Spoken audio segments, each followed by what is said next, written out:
Outro ponto, a gente falou de dissonância pós-decisória. Então, tem a dissonância pós-decisória, que foi a história da causa. Agora, a gente tem o comportamento discrepante de atitude. O que seria isso? Você é uma pessoa que super defende a democracia.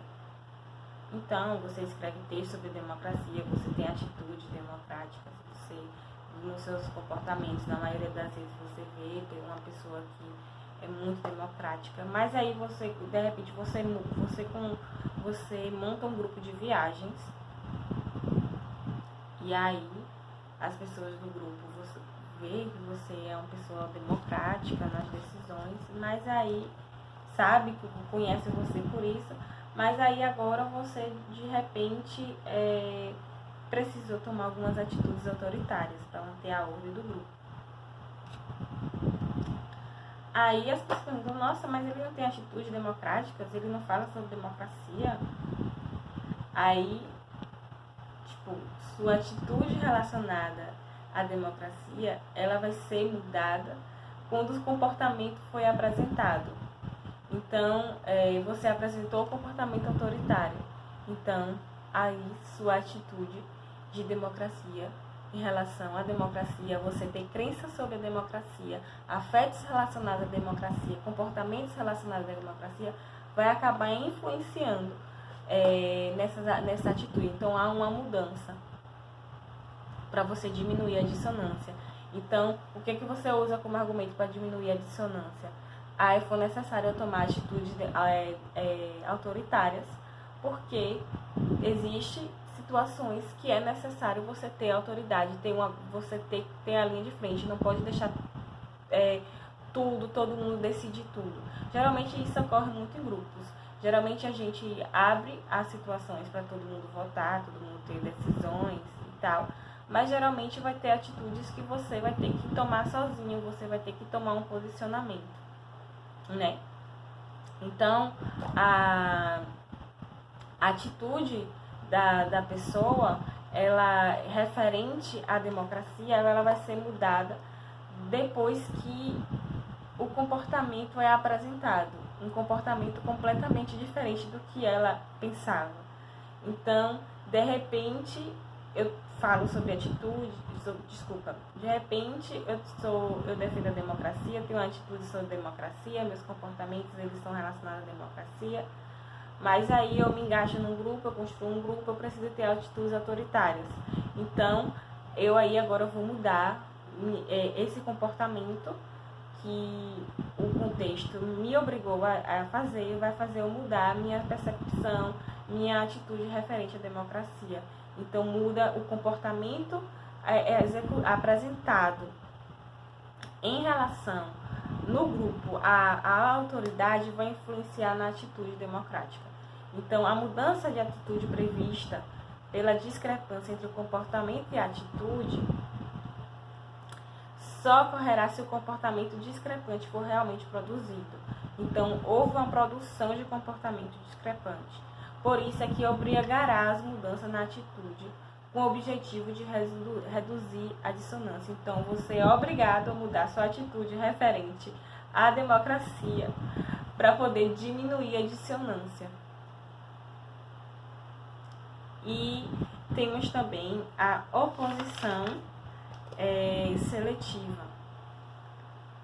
As pessoas tendem a buscar situações e informações que são consonantes com as atitudes já existentes e evitar aquelas que produzem dissonância.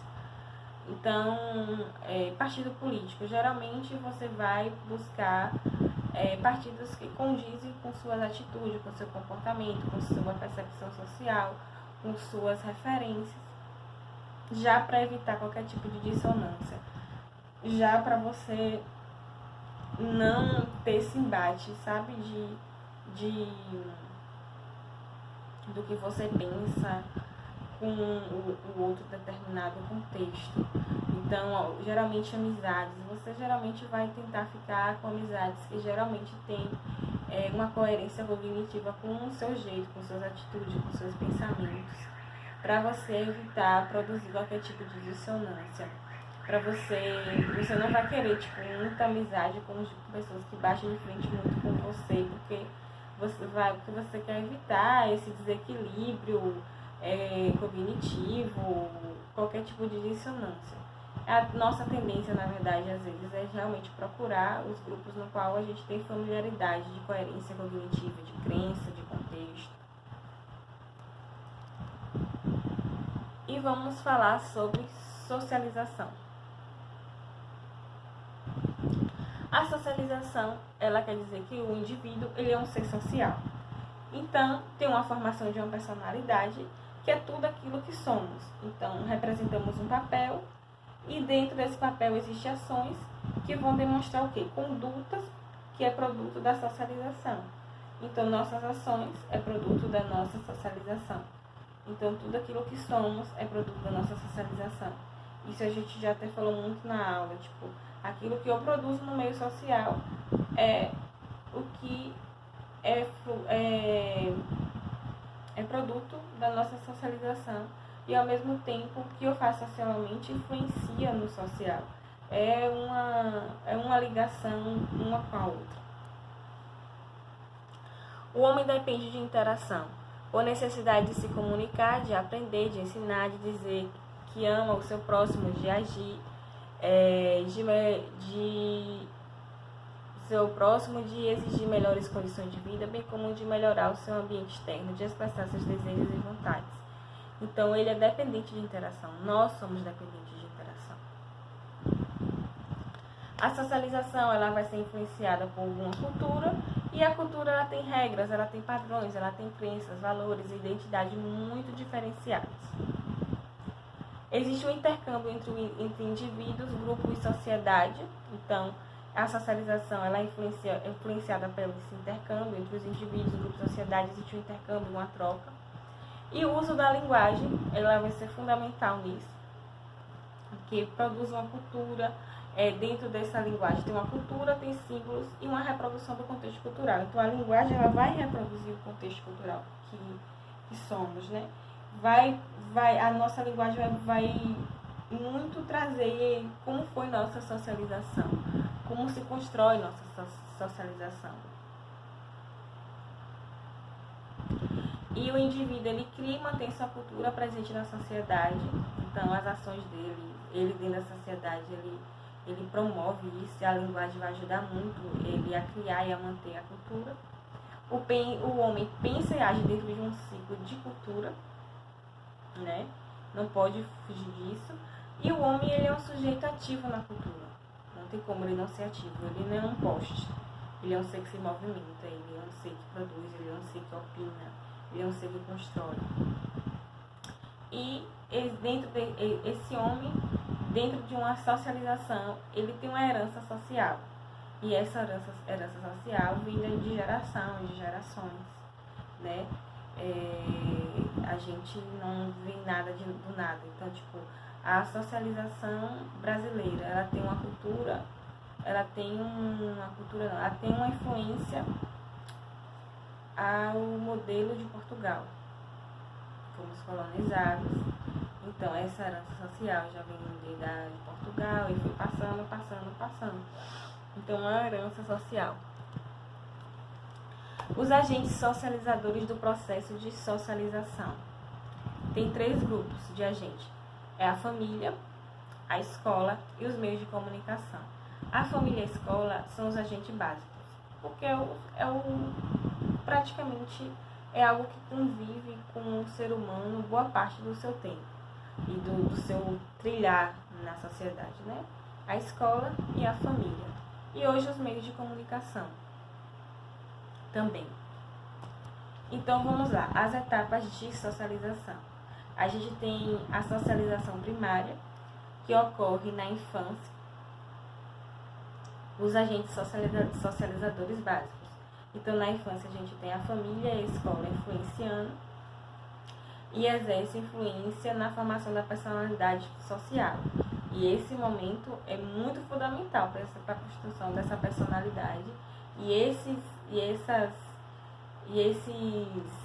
agentes, eles são fundamentais nessa fase da vida. Tem a socialização secundária, que já é uma socialização que ocorre na vida adulta,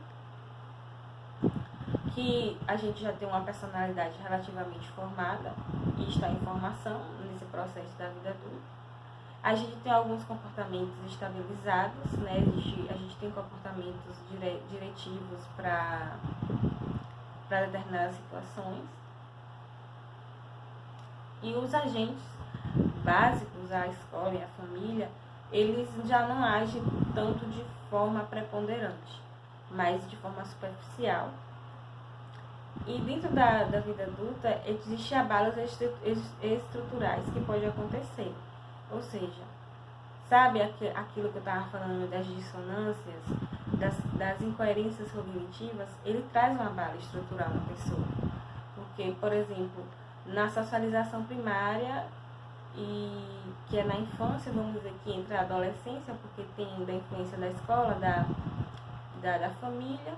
Então ele aprende diversas coisas, crenças, valores, e aí na vida adulta, vamos dizer que vem diversas situações que, aos olhos, que acaba, tipo, dissonando, tipo, eu não aprendi isso, não fiz isso.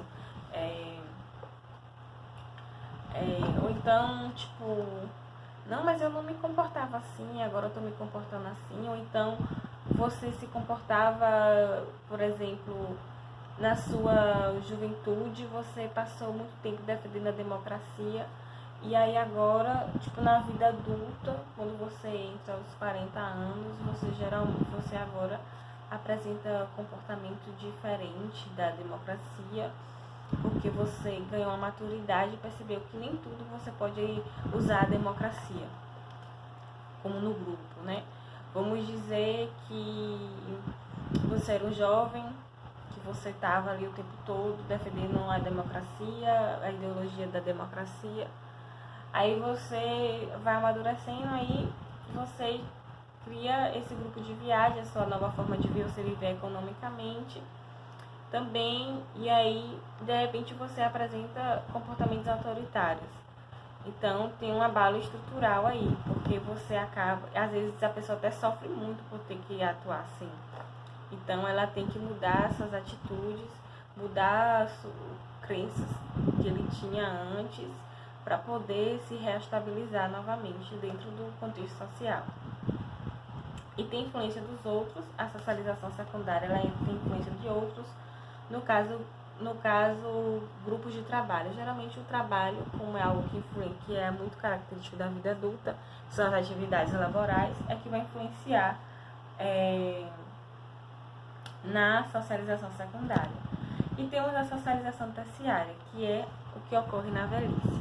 O indivíduo pode sofrer crises pessoais, haja vista que o mundo social do idoso muitas vezes se torna restrito e monótono.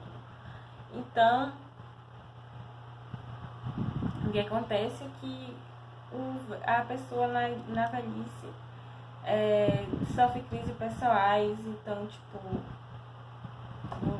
nossos avós, eles viveram em contextos completamente diferentes, aprenderam coisas completamente diferentes, tiveram coisas completamente diferentes.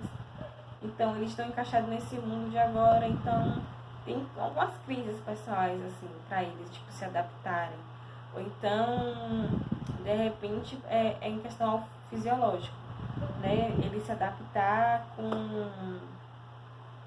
o fato que não pode mais fazer tudo sozinho, não pode mais ficar só. Então, tem umas crises pessoais, porque o mundo do idoso muitas vezes se torna muito restrito, muito monótono. Então, tipo assim, eu podia sair, agora eu não posso sair mais. Eu podia cozinhar sozinha, agora eu posso até cozinhar, mas eu tenho que ter alguém me monitorando.